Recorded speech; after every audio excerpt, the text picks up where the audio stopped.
आज आम्हाला खूप आनंद झाला की आम्ही भीमतडी खूप छान, खूप सुंदर. मानस सरोवरचे कोंबडील सुद्धा छान आहेत आणि टेस्ट खूप छान आहे. मानस सरोवर खूप सुंदर आहे. मानस सरोवर मध्ये सुरमई थाळी खाल्ली.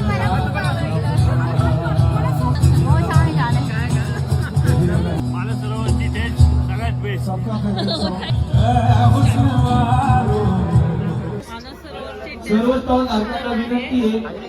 फारच छान होता. बांगडा तर फारच सुंदर होता. थँक्यू. मानस सरोवरची आम्ही फिश थाळी खाल्ली. मानस सरोवरची मी खेकडा थाळी खाल्ली. मानस सरोवरची सुरमई थाळी, फिश थाळी. आम्ही मानस सरोवरवरून पापडी, सुरमई आणि बांगडा रवा फ्राय. मानस सरोवरवरून मी क्रॅब फ्राय घेतलेले. ही बघा आमच्या मानस सरोवर. सुरमई थाळी घेतली मानस सरोवरची. टेस्ट सुंदर. ही आमच्या स्टॉलवरची गर्दी आहे.